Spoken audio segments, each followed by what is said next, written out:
सामान्य काल के 18वें रविवार का पाठ हम प्रत्येक जन को शारीरिक, मानसिक और आध्यात्मिक भूख के प्रति मनन चिंतन के लिए आगे बढ़ाता है।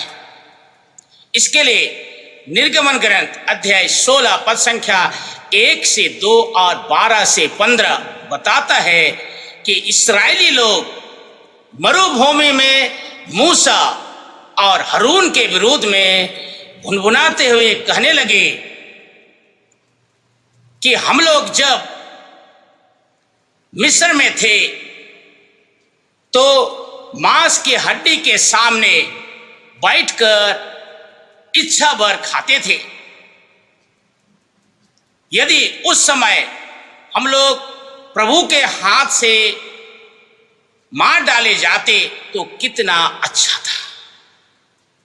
वे आगे कहते हैं कि ईश्वर हम प्रत्येक जन को मिस्र से निकालकर मरुभूमि में भूख और प्यास से मारने के लिए लाए हुए हैं। ईश्वर ने कहा, मैं आकाश से रोटियां बरसाऊंगा। यहां ईश्वर देखना चाहता था कि इस्राएली लोग उनकी बातें सुनते हैं अथवा नहीं। इसलिए उसने कहा, दिन प्रतिदिन एक एक दिन का भोजन बटोर लिया करो। लेकिन वे लोग इसके विपरीत अन्य दिनों के लिए भी बटोरते थे। देखिए, यहां मन्ना का अर्थ है उनके विश्वास की परीक्षा। ईश्वर तो सर्वशक्तिमान है, चाहने से संपूर्ण मरुभूमि के लिए एक बार में भोजन दे सकता था,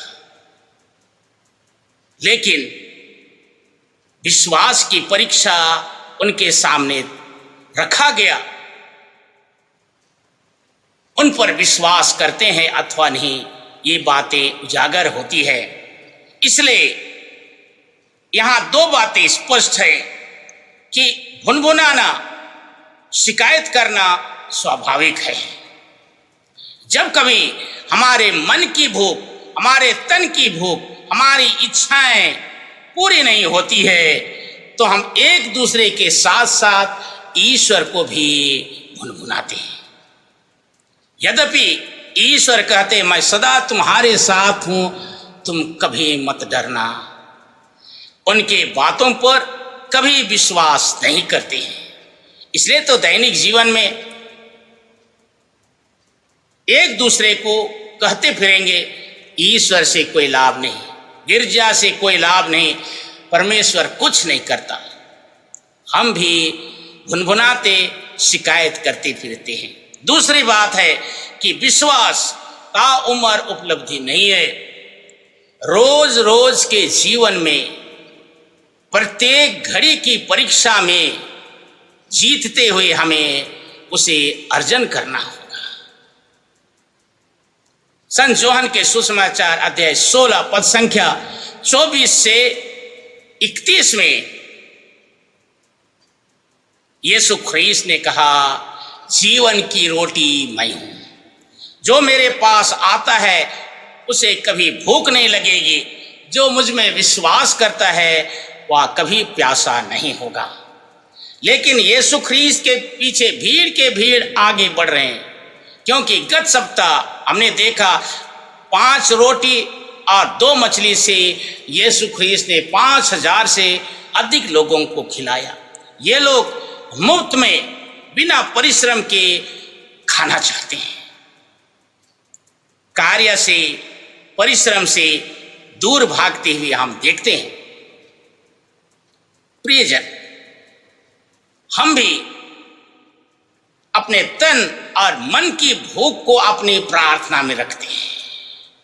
हमको ये चाहिए, हमको वो चाहिए, अगर नहीं देगा तो हम ईश्वर को हम परीक्षा लेते हैं। याद रहे कि रोज रोज हम ईश्वर से प्रार्थना करें, अपने लिए, दूसरों के लिए प्रार्थना करें और अपनी परीक्षाओं में भी ईश्वर पर विश्वास करते हुए यह समझें, जब हम उनके पास आएंगे तो हमें भूख नहीं लगेगी, ना तन का भूख, ना मन का भूख, ना आध्यात्मिक भूख होगी, क्योंकि जीवन की रोटी तो यीशु है। जब हम उस पर विश्वास करेंगे तो हमको प्यास नहीं लगेगी, किसी चीज की प्यास नहीं। और यीशु ख्रीस्त जीवन का स्रोत वही है, संजीवन जल वही देते हैं। उसे प्राप्त करने के लिए हमें विश्वास में आगे बढ़ना होगा। ईश्वर हम प्रत्येक जन को विश्वास का वरदान दे। आमीन।